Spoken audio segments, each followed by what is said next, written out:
Après un premier chantier solidaire avec des jeunes au Sénégal en 2013, le centre socio-culturel du Long Sund à Haguenau organise régulièrement des voyages humanitaires. Aujourd'hui, Hamoud et Alexis se retrouvent pour partager leurs impressions suite à leur retour de Madagascar. Fin d'année dernière, une vingtaine de jeunes haguenoviens et des environs, de tous âges, toutes catégories sociales confondues, s'envolent pour une action humanitaire auprès de l'ONG Bel Avenir. Ce qui nous intéresse, c'est pas de mener une action juste comme ça, venir 3 semaines, mener une action, repartir et que les gens ils se retrouvent un petit peu dans la situation, dans la même que dans laquelle ils étaient, avec une action qui n'aura pas d'effet sur le long terme pour eux.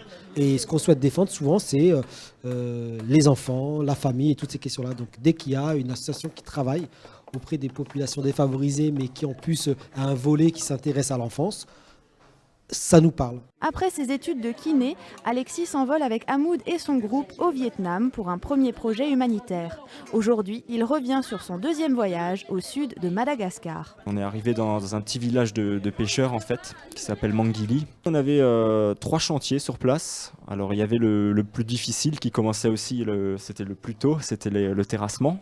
Le deuxième chantier, c'était la rénovation des toitures du coup. Et le troisième, ça c'était mon préféré personnellement, c'était la rénovation de la bibliothèque.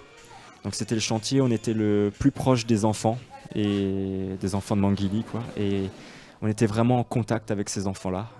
Objectif de ces voyages solidaires, créer une dynamique entre les jeunes qui n'ont au départ aucun point commun. Pour qu'on soit solidaire, il faut qu'à un moment, il y a des temps où les gens puissent échanger, puissent construire. Et là, c'est le cas de le dire, puissent construire ensemble, puissent réaliser ensemble, puissent mener des projets ensemble. En voyant les enfants, surtout à la bibliothèque, on se rend compte que l'avenir est représenté par ces enfants et qu'on fait ça principalement pour eux, quoi. En attendant de retrouver de nouveaux financements, un autre projet solidaire est déjà à l'étude, mais seulement pour 2019.